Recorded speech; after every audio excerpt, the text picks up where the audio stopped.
Boa tarde, pessoal do xadrez, mestre vídeo João Danilo Mandetta com vocês. E hoje eu queria mostrar para vocês uma partida que eu joguei, uma partida interessante que eu joguei na internet hoje, né? Foi um empate, foi uma partida lutada até o final, até demais.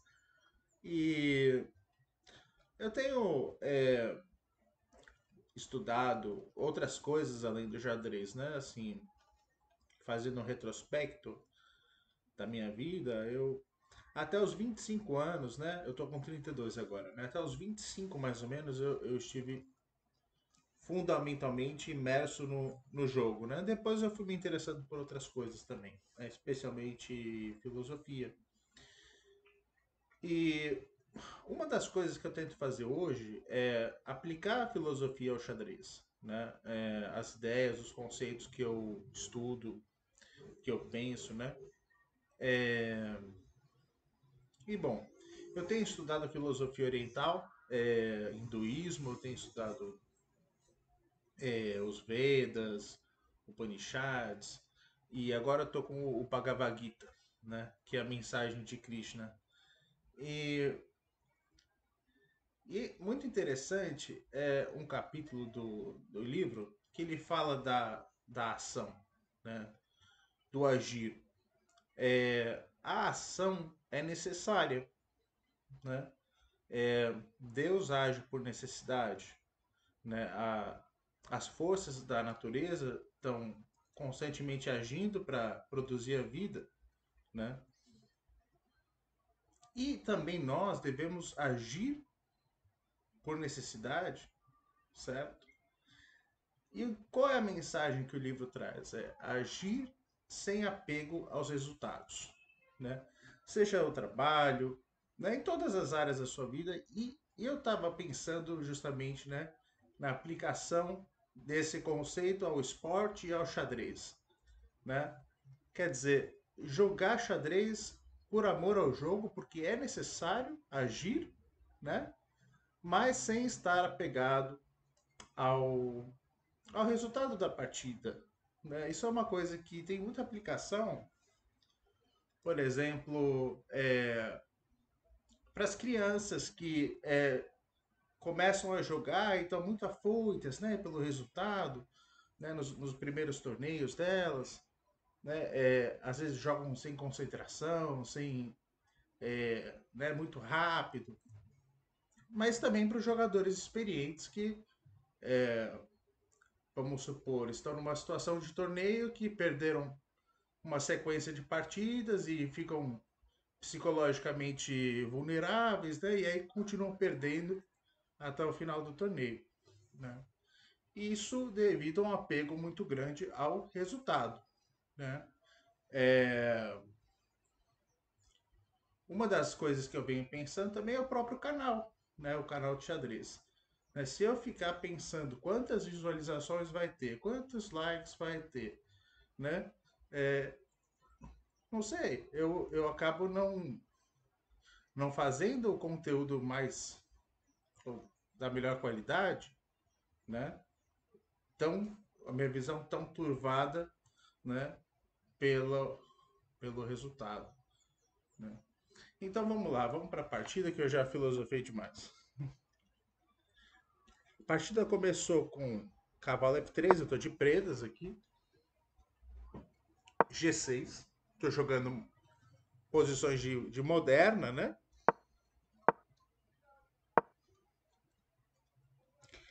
E aqui eu joguei B5 nessa posição, né? Minha ideia é desenvolver meu bispo na longa diagonal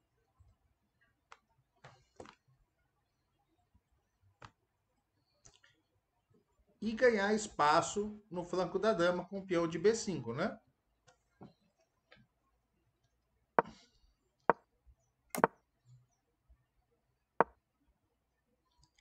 Aqui eu estou priorizando o desenvolvimento no flanco da dama, né? Porque eu quero jogar cavalo D7 e conectar a dama, né, na torre para caso A4 poder responder com A6 e se ele capturar em B5, eu capturo A, toma B5 e depois da troca da torre em A8 eu tomo com a dama, né?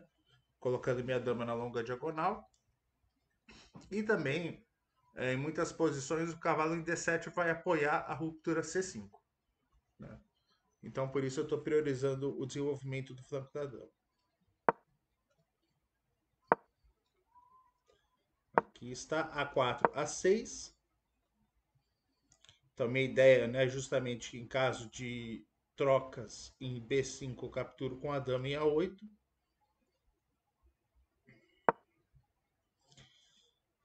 Esse lance é um pouco provocativo, eu joguei H6 porque muitas vezes faz parte do meu plano mesmo, né? E depois de bispo F4 que eu joguei E6, ah, que é um lance flexível, né? Eu posso desenvolver meu cavalo na casa E7, talvez, né? Vai lembrar bastante uma posição de hipopótamo, né? Eu posso desenvolver meu cavalo em F6 e usar a casa E7 para dama mais tarde, né? Então eu mantenho as possibilidades, eu ganho o controle de certas casas, né? No centro.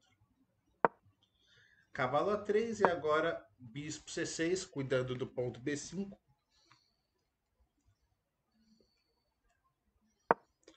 Torre 1, agora ele está ameaçando jogar E4. Então eu resolvi desenvolver meu cavalo por F6. Né? Em E7, teria a vantagem de possivelmente ter uma carta na manga, né? Jogar com F5, G5, começar um avanço dos peões no flanco do rei, né? Mas aqui eu decidi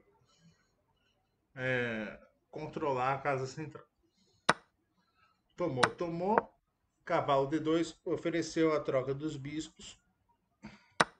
Tomei. E agora, dama B8 defendendo o peão e preparando para situar minha dama na casa B7, né? Onde ela exercerá uma influência na longa diagonal. Cavalo C2, dama B7, cheque. F3 e agora roque. Conectando as torres. Estou pronto para capturar com uma torre em A8, né? Caso ele troque. E4. E agora eu capturei. Eu estou distraindo uma peça, né? Porque, pelo que vocês vão ver na partida, a dama pertence ao centro do tabuleiro, né? Ela precisa cuidar de certos pontos, como F3 e E4. E o cavalo também não quer se descentralizar, né? Então, uma das peças vai ser forçada a isso, né? No caso, ele tomou de cavalo. Muito bem, e agora é o conceito que eu comecei a falar no início do vídeo sobre agir por necessidade e sem esperar o resultado, né? Aqui eu percebo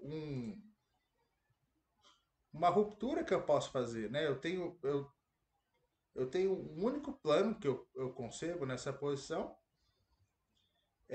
que é romper a cadeia de peões do adversário, né? Muito embora não seja tão claro o que eu vou obter por isso, né?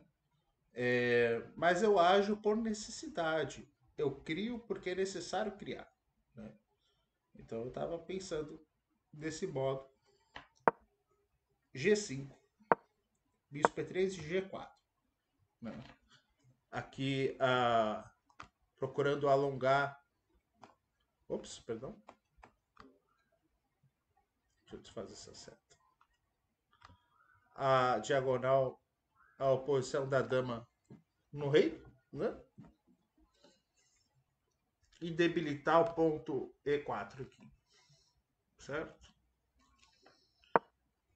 E aqui bispo F2, as brancas se defendem, adicionam a proteção da torre ao ponto E4, né?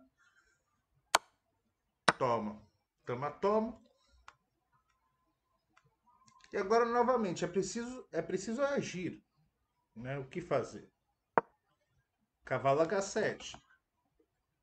Eu preparo o pulo do cavalo para G5, atacando a dama e o ponto E4, e também a ruptura F5. criando pressão no ponto E4 e na longa diagonal branca, né? Cavalo B3, cavalo G5, dama D3 e F5. E mesmo aqui, não é claro, né, o que eu vou obter ainda, né?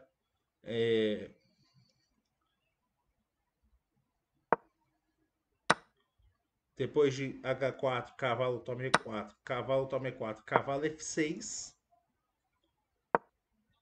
cavalo BD2, as brancas seguraram tudo, né? E parece que a única coisa que eu estou conseguindo são trocas, né? Aqui eu joguei torre A8. Estou tentando utilizar o tempo para ocupar a coluna aberta. Tirou o rei da diagonal, descravou o cavalo, agora eu capturo, captura, captura. Troca tudo. E rei F7, bom. E aqui, o que eu estava pensando, né? Nesse momento, é que eu tenho uma pequena vantagem nessa posição, né? É, talvez seja mais subjetiva do que objetiva, né? Porque aqui eu tinha certeza que se você colocar a máquina contra a máquina nessa posição, vai dar empate de 1000 partidas, vão empatar as 1000, né? É, mas na prática, e especialmente numa partida rápida, e o problema aqui é que eu estava pior no tempo, né? Porque eu gastei bastante tempo no relógio nessas sequências que passaram, né? Bom, mas o que eu estou visualizando aqui é que as brancas, elas têm um bispo de casas pretas e os peões todos posicionados em casas pretas. Ou seja, elas têm um bispo mau, né? Elas têm um bispo mau. Ainda que os peões sejam móveis, né? Porque a gente diz do bispo bom e do bispo mau quando a cadeia de peões é fixa, né? Então, quando os peões não podem mover, né, eles estão fixados naquele complexo de casas. Então, o bispo é bom ou o bispo é mau, né? Os meus peões, eu tenho peões em casas brancas e em casas pretas, né? Meu bispo é de casas pretas. Mas eu posso mover meus peões. Esse peão de D6 pode ir para D5. Mas isso seria um pouco estático, né? Se eu jogasse D5 muito depressa, porque eu perderia a possibilidade de uma ruptura de peões. Agora, o meu peão de H6 com certeza pertence em H5. Eu coloco um peão em casa branca e bloqueio dois peões aqui no flanco do rei, né, com um peão só. Né? Então isso é vantajoso para mim. Agora, de resto, eu não sei se eu vou ainda tentar uma ruptura C5 futuramente, né, ou P4, mas no curto prazo eu quero colocar minha torre em A2. Né? Quero colocar minha torre na para jogar, né, na sétima fileira, atacando o peão de B2. E eu estava achando que eu ia ter alguma chance prática aqui, né? Especialmente assim, levando em consideração a partida ser rápida, né? Muito bem. Rei F1, torre A2, torre E2, e agora H5, o lance que eu falei para vocês. Bispo E3 e agora E5, né? Assim, pode parecer paradoxal colocar mais um peão em casa preta, mas a questão é que os peões são móveis, né? E eu estou querendo ativar o meu bispo, né? Depois de bispo, perdão, de D toma E5, bispo toma E5. Agora alongou a diagonal H8 A1 e o meu bispo também ataca o ponto G3, né? Rei F2 e agora B4. bispo D4. Tomou. Aqui, poderia ser interessante o lance torre A4, né? Com a ideia de manobrar a torre para G4 e criar ameaça sobre o ponto G3. Eu acho que essa ideia aqui foi o mais próximo que eu deixei passar na partida de uma chance de vitória, né?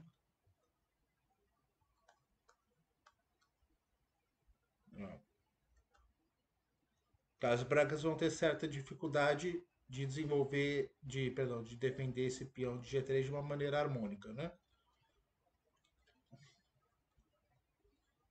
Então acho que essa foi uma chance desperdiçada, né? Aqui eu joguei B4 e depois de bispo D4, bispo toma D4, C toma D4. Bom, aqui a partida já está basicamente empatada, né?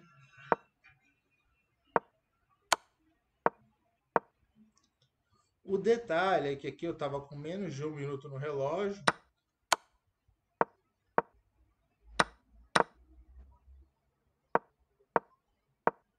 E eu precisava sim, liquidar logo a posição, né? Porque meu tempo pode cair. Aqui nesse momento ele parece que me ajuda, né? Fazer isso, porque ajuda a trocar os peões. E, bom, seguiram ainda muitos lances aqui. Eu basicamente, assim, uma dica que eu dou, né, para partida de internet, né? Você chegou numa posição desse gênero, né? Uma posição de empate, uma posição que você só precisa o adversário ele vai querer derrubar a sua seta. Isso tá claro, né? Ele não vai oferecer empate, ele quer tentar derrubar a sua seta. Você precisa completar 50 lances, né? Com menos de 30 segundos no relógio. Cada lance seu precisa. Você precisa gastar menos de 1 segundo por lance, né? Meio segundo por lance. Então, o que você faz? Basicamente, você vai jogar no pré-move, né? O problema é que é, o adversário pode te colocar em xeque, né? Por exemplo, e se você tentar mexer a torre, vamos supor, ele vai dar um cheque, né? Ou você vai mover o rei, ou a torre tem que mexer para cobrir o cheque, né? E bom, isso já tem que estar engatilhado, né? Você já tem que estar lá com o dedo no mouse, né? Para jogar o toque, né? O mais recomendável é que você deixe as suas peças próximas, né? Não deixa uma peça solta, não joga a torre lá longe, do outro lado do tabuleiro, porque ela pode ser capturada. Você vai ter que jogar o toque depois. Se você deixar o rei defendendo a torre, né? A torre não vai ser capturada, né? Dificilmente. E de resto, é interessante você tentar dar cheques também, né? Sempre que você puder dar cheque, mantendo a torre próxima do rei, nas casas que o rei defende, né? Não tentar dar cheque soltando a torre numa casa que o rei não protege. Mas se você, né? Como eu vou fazer aqui, vocês vão ver. Aqui eu tô jogando ao toque com o rei, né? Meu rei tá. Bom, agora eu tô aproveitando a chance de dar cheque. E voltando para casa defendido, né? Cheque e volta para casa que o rei protege a torre. Aqui são 3 lances que eu consegui ao toque, né? E volta. Aqui no caso a torre já está pronta, né? Já tô com o dedo na torre para defender, para cobrir o cheque, né? Volta para casa defendida. Volta para casa defendida.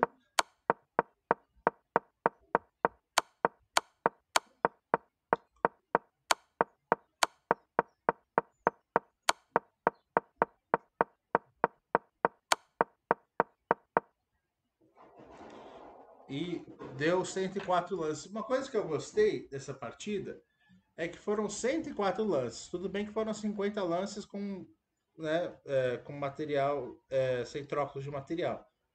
É uma posição de empate completo, né? Mas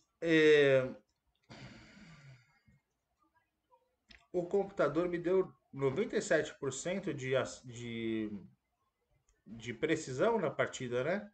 Então eu gostei de jogar uma partida longa, assim, com uma precisão boa, né?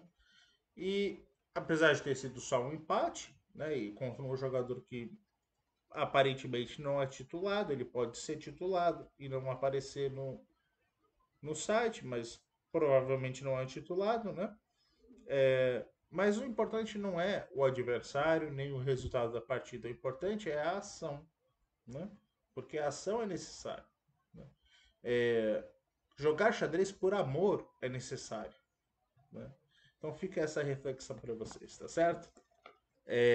Se vocês gostaram, curtam o vídeo, peço para vocês, né? Se inscrevam no canal e acompanhem as próximas publicações. Tchau, tchau.